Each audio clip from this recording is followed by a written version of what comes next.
Darle la bienvenida a Bernardo Luján, que como siempre nos acompaña para contarnos temas del corte empresarial y obviamente de los términos legales de esas empresas. Bernardo, bienvenido. Muchas gracias, Alejo. Pues en las últimas semanas hemos estado hablando de las asambleas de accionistas, puesto que pasó el tiempo en donde normalmente se deben reunir cada año. Pues hoy vamos a hablar de un tipo de empresa que es el tipo familiar, que es tan común. Usted ahorita, antes de empezar el programa, nos estaba dando un dato a priori de más o menos cuánto es el porcentaje de las empresas familiares en el mundo. Es más o menos del 90%. Las empresas familiares son usualmente, primero las que decía Ricardo ahorita hablando fuera de cámaras, son las que realmente mueven el mundo. Pocas empresas, o poco es el porcentaje de participación de empresas que no son familiares porque terminan por ser conformadas por grupos de inversionistas, pero realmente la mayoría es de empresas familiares. Y de esas empresas familiares un gran porcentaje no pasa a la segunda generación porque se mueren en la primera y un porcentaje todavía menor alcanza a pasar a la tercera generación. Luego, la vida de las empresas familiares es muy corta porque usualmente no se manejan bien los problemas. Claro. ¿Cuándo podríamos considerar que una empresa es familiar? Para mí la verdad es que usualmente todos son familiares. Desafortunadamente el concepto puede variar y eso sería lo que estaría determinando si una empresa es familiar o no. Son dos conceptos los que yo aplico para determinar si una empresa es familiar. Una, que trabajen los de la familia, y dos, porque simplemente sea una actividad comercial desarrollada por varias personas de una misma familia. O la otra es que los socios oficialmente conformados como tal sean de determinada familia, ya sea o padre con esposa e hijos o parientes entre sí, o que vayamos trasladando a una generación siguiente, las empresas que inicialmente eran de 2 o 3 amigos terminaron por ser de sus hijos y entre sí son familias las que ya hoy en día son dueños de esta empresa. Entonces termina por ser o de uno, o de 2 o de 3 grupos familiares, o de un solo grupo familiar que no solamente serían los dueños de la empresa, sino además quienes trabajen allí. Como asesor de empresas que usted lo ha sido, ¿qué opinión le merece este tipo de empresas familiares? Primero, me merece muy buena empresa, me merece muy buen concepto. Las empresas familiares son la mayor cantidad de empresas y creo en las empresas familiares. Sin embargo, tengo un concepto de empresa familiar que difiere de la de muchas personas y creo que si nosotros miramos la empresa como trabajadero o como inversión, el concepto va a aplicar tanto, que hace que nosotros tengamos o no una política para vincular o no familiares. Entonces, si nosotros lo contemplamos como un trabajadero, simplemente yo estoy conformando una actividad o creando, dándole forma a una actividad para vincular a familiares míos, ya sea esposa, hijos, parientes, que hoy en día no están haciendo nada y simplemente quiero darles la oportunidad de que tengan ingresos por medio de esta empresa, o que pudiendo estar haciendo otra cosa en otro lado, vengan acá, den sus conocimientos o brinden sus conocimientos y obtengan sus ingresos de cuenta de eso. Eso es un concepto de empresa familiar. Hay otro concepto de empresa familiar que a mí me parece supremamente interesante y es cambiar el trabajadero, que es el ejemplo que acabo de poner anteriormente, por el concepto de inversión. Entonces, es una empresa familiar, pero donde no necesariamente por el hecho de ser familia se tiene derecho a trabajar allá. Esta es mucho más sana.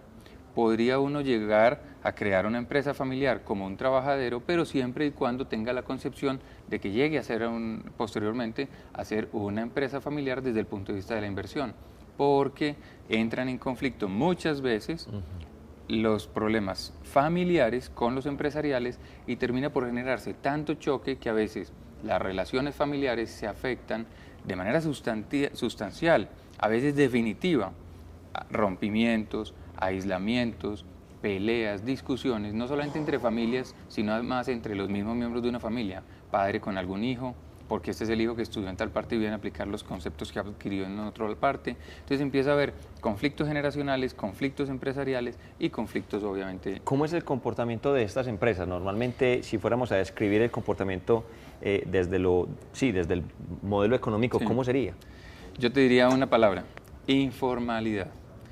¿Cuál es el problema más grande de las empresas familiares? Que son informales, porque informalmente se crean, pocas empresas familiares se crean de una manera formal, porque usualmente empiezan es con la actividad de la persona que hoy llamaríamos fundador, que es quien conoce el negocio, estaba trabajando en otra parte, aprendió un determinado oficio, o lo estudió, o lo conoce por cualquier otra razón, viene y empieza con su propia actividad, luego le va diciendo a la esposa que venga y le ayude como su secretaria, al hijo, ve, ya que no estás haciendo nada, que saliste del colegio de la universidad, ¿por qué no me vas y me haces esta vuelta?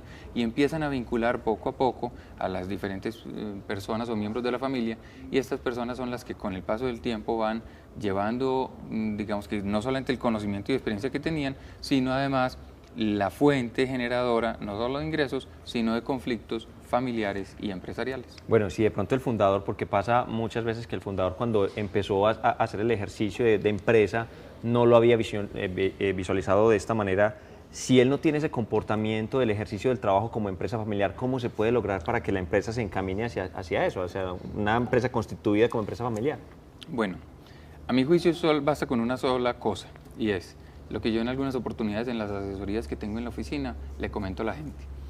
¿Cómo sacaría usted miel de un panal? ¿Cómo la sacarías vos? Yo te la resuelvo de una vez porque obviamente el tiempo es poco. Con mucho cuidado. Así sería la forma como yo recomendaría que esposa, hijos y todas las personas que estén vinculadas al fundador vayan haciendo que el fundador vaya llegando a eso que hoy en día pueden tener otros miembros de la familia, como la imagen, la percepción, la visualización, la idealización de lo que podría llegar a ser el negocio, que hoy en día se maneja de una manera informal como una tienda y que podría llegar a manejarse como una empresa real. Entonces, ¿cómo se recomendaría de mi parte para que las personas allegadas al fundador llevaran a que el fundador cambiara su percepción de cómo se debe manejar la empresa, porque él con absoluta seguridad está convencido de que la empresa se maneja hoy en día muy bien? La idea es hacerlo con mucho cuidado, es convencerlo. En alguna oportunidad un amigo me decía de la diferencia tan grande que hay entre vencer y convencer, y yo personalmente creo en esa diferencia, y es: convencer es llevarlo con esta persona hasta un punto. Vencer es simplemente, por manejos del poder, llegar fuerza, a que una persona sin el convencimiento llegue a una determinada conclusión. Creo que hay que convencerlo. Usted lo mencionó ahorita, ¿cuál es el papel que juegan las esposas y los hijos de esas empresas familiares? Para mí es fundamental. Primero, acompañar. No es cuestionar, sino aportar. Muchas veces, esposa o hijos terminan por cuestionar y ahí es donde se generan rompimientos con el fundador, porque empiezan, como se les ha aislado en la comunicación, se les ha aislado en la información de la compañía, ellos terminan por generar, un choque por desconocimiento, o también pueden terminar por generar un aislamiento, porque dicen nunca se me ha tenido en cuenta, yo simplemente pido la plata del mercado. Entonces, consideraría que el papel de las esposas y de los hijos es acompañamiento, pero llevando a que por convencimiento el fundador les tenga en cuenta para que se forme realmente un grupo de trabajo alrededor de esa compañía y empiecen no solamente a criticar lo que dice el fundador, porque ahí empieza a defenderse de que es que el negocio lo creé yo, ¿a dónde que vienen ustedes ahorita a criticarme? Yo soy el que conoce cómo se hacen las cosas, ¿por qué voy a traer gente externa? Entonces empieza a generar una defensa alrededor de lo que fue su idea, cuando es esa idea la que ha permitido que una familia económicamente llegue al punto donde está hoy en día. Bueno, pues ahí les tenemos una invitación para las personas que tal vez digan, hombre, yo sé hacer algo, yo puedo montar una empresa familiar, pues hágalo. Las cifras no mienten y son muchas las personas que realmente lo están haciendo y están triunfando. Y obviamente hay muchos aspectos legales que hay que tener en cuenta y para eso está Concertación Empresarial. ¿A qué teléfono los pueden llamar para que resuelvan miles de dudas que se suscitan a partir de eso? Claro que sí, Alejo. En el 311-7772. Llamen, piden la cita, ya con muchísimo gusto los atendemos y procuraremos resolverles las dudas. Alrededor de las empresas familiares hay muchas cosas muy buenas. Creo que podríamos estar hablando un par de programas de esto porque hay cosas muy buenas alrededor de este tema. Dentro de 15 días continuaremos precisamente con este tema, Bernardo. Muchas gracias. A ustedes los invitamos a que se queden con nosotros. Ya